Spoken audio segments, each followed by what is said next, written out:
Goeiemôre vriende, broers en susters uit yskoue Bloemfontein. Ons het vanoggend hier wakker geword met sneeu en dit sê dalk ook iets oor die tyd en klimaatsveranderinge wat ons beleef. Terselfdertyd die afgelope paar dae berigte van rampe, vloede van elders en ons dink ook steeds aan julle in Natal in die verband. Julle is die eerste synode wat by mekaar kom in 'n nuwe land, sou mens kon sê, na 29 Mei. Ons harte is vervul met dankbaarheid. Ons besef, dit bring julle in Natal in spesifiek in 'n nuwe konteks, waarin daar baie onsekerheid is en ons bede is dat dit met vrede gepaard sal gaan, dat daar in Natal tog 'n regering sal kan kom wat julle as Natalse bevolking kan saambind en kan dien. Julle is ook die eerste synode wat in hierdie jaar 2024 by mekaar kom, 200 jaar na die eerste Algemene Kerkvergadering in die Kaap, 1824, ons sou kon sê die begin van ons kerkverband. En lidmate uit gemeentes, daar die eerste 14 gemeentes in 1824, het ongeveer 40 jaar later die Natalse synode gevorm. Weens omstandighede, die groot migrasie na die binneland uit die Kaap uit, maar ook kerklike verwikkelinge. En daarom, dit is 'n historiese jaar, 200 jaar kerkverband. Julle is ook die eerste synode wat by mekaar kom na die algemene synode van 2023, verlede jaar in Oktober, waar julle afgevaardigdes 'n deel van daardie vergadering was. En dit beteken julle is die eerste synode wat amptelik kan reflekteer op die belewenis van daardie week, verlede jaar, toe ons by mekaar was, oor die prosesse waardeur die algemene synode daardie vergadering gegaan het, en veral dan die besluite en uitkomste van daardie vergadering. En baie sterkte mag julle gelei word in julle refleksie daarop. Wat het sedert Oktober verlede jaar gebeur? Waarmee was ons besig in die algemene synode Moderamen, maar ook in ander vergaderinge? Wel, die eerste taak van enige ASM is om te sorg dat die amptelike prosesse, besluite uit daardie vergadering, dat dit aandag geniet. En julle sou kennis geneem het, die handelinge van ons synode is gepubliseer, die kerkorde is gefinaliseer en gepubliseer. Ons kan daarmee werk. Die amptelike prosesse na so 'n algemene synode kan dus begin. Dit het alles met kommunikasie te doen en julle sal in hierdie dae ook agterkom dat kommunikasie uit die kantoor van die algemene synode verander het. Julle kan gerus ons Facebook bladsy gaan volg, waar ons nie net nuuswaardighede nie, maar ook oor verwikkelinge, ontwikkelinge binne die algemene synodale konteks in ons verband kan volg. En dit weet julle, het baie te doen met die wisseling van personeel wat daar gekom het. Neoma Venter wat as algemene sekretaris aangestel is, Dewyk Ungerer, 'n bekende reeds, wat as aktuarius aangestel is in die kantoor, ook Nadia Alers wat help met die administrasie. Dit was een van die prosesse na die algemene synode, naamlik om die organisasie en die funksionering van ons algemene synode se kantoor te herorganiseer. Ek stuur hierdie boodskap vandag ook op die verjaarsdag van Dr. Lourens Bosman aan julle. Baie van julle ken hom, wat baie gewerk het met as algemene bestuurder. Hy tree af en ons wil ook vir hom dankie sê vir die werk wat hy gedoen het. 'n Verdere belangrike verwikkeling sedert die synode in Oktober by mekaar gekom het, was om onsself af te vra in die ASM, wat was die besluite? Wat het gebeur in Oktober 2023 by die algemene synode? En julle sal weet dat ons uit daardie vergadering 'n roepingsverklaring ontwikkel het. Roeping 200+, noem ons dit. In die roeping, ons belydenis in God drie-enig, as Vader, Verlosser en Vertrooster, dat ons deur woord en gees ons wil laat lei, en dan die fokus op 4 fokusareas. Gemeentes, getuienis in woord, getuienis in brood, en dan opleiding en toerusting. En ek wil oor die 4 fokusareas enkele gedagtes met julle deel. Een van die belangrikste fokusareas het ons vir mekaar as ASM gesê, is die welstand en die welsyn van gemeentes. En hoewel ons as algemene synode nie direk met gemeentes werk nie, hoor ons die nood, die roepstem uit al 10 synodes Gemeentes het aandag nodig, die bediening in gemeentes, in klein gemeentes, in nuwe geloofsgemeenskappe. En dan het ons die afgelope paar weke vir mekaar gesê, die aandag vir ons jong mense, vir ons kinders. Dis 'n nuwe fokus op jeug. Dit alles binne die konteks van gemeentelike bediening. 'n Tweede fokusarea, ons publieke getuienis en ekumene. En dis waar die standpunte en beleidsake van die NG Kerk in die algemeen teregkom, werk wat vroeër deur Atlas gedoen is en wat ons 'n bietjie wil herposisioneer. Ons wil dit veral in verband bring met aktuele sake wat op die hart van gelowiges mag lê. En daarom dat ons die samestelling van taakspanne wat daarmee werk, so sterk verteenwoordigend uit al die synodes uit wil saamstel. Dat die ervaring sal wees wanneer daar 'n publieke getuienis, wanneer daar 'n standpunt deur die NG Kerk gestel word, dat dit werklik verteenwoordigend is vanuit ons hele land en al die diversiteit van stemme daar. Maar saam met ons publieke getuienis gaan ook ons ekumene. En daarom die afgelope paar maande sedert Oktober, het ons baie sterk gefokus op die hervatting van gesprekke in ons ekumeniese familie.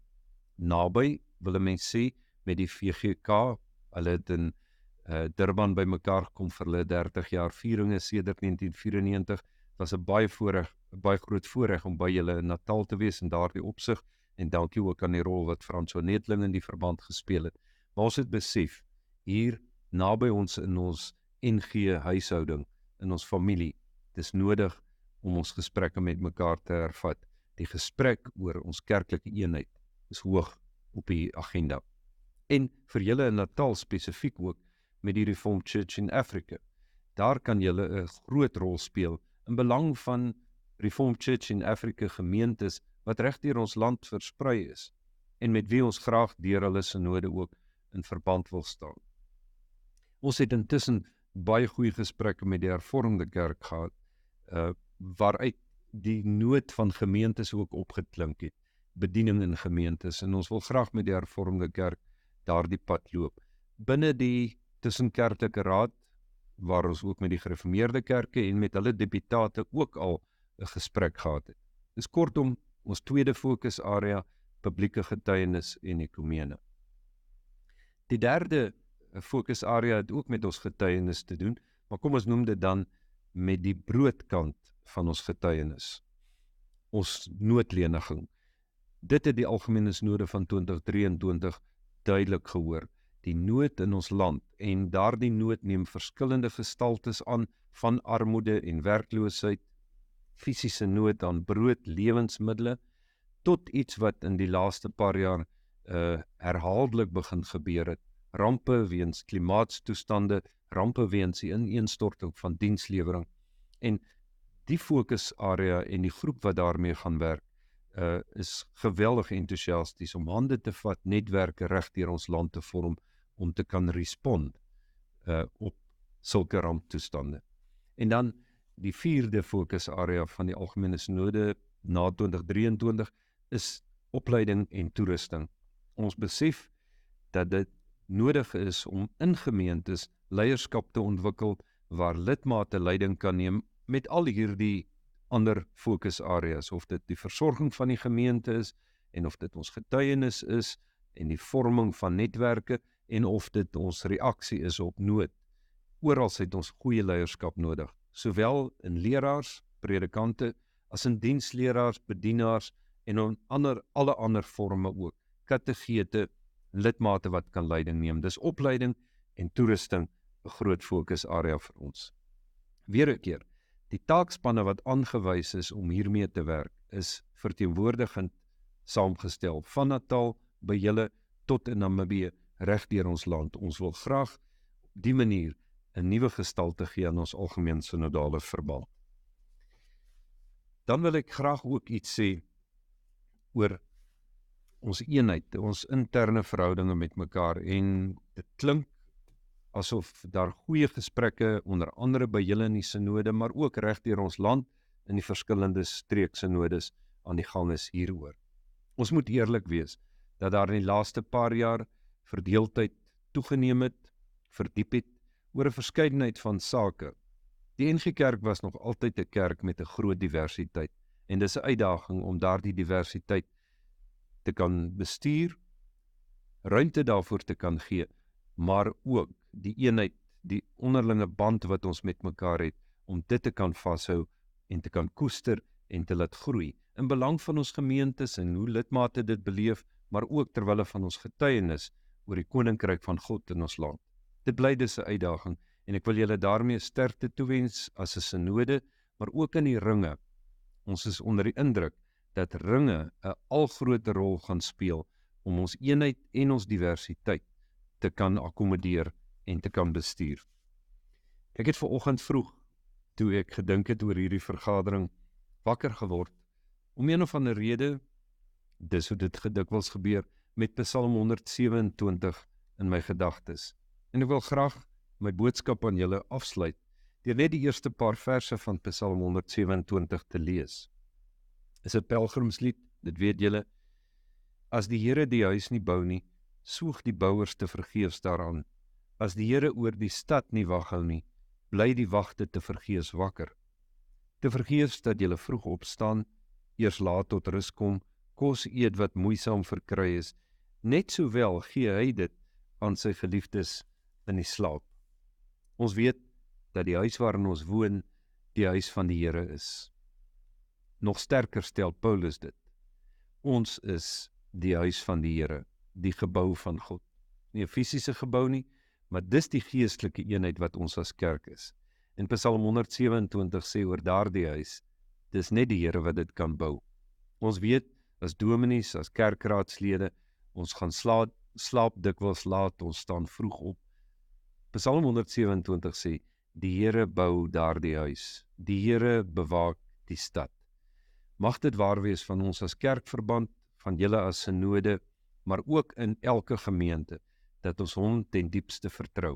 Is vir my so mooi die woorde, dat hy dit in hulle slaap aan hulle gee. Wat 'n groter teken van vertroue in God is daar as dit. Here, ons gee ons gees, ons huis, onsself aan u oor.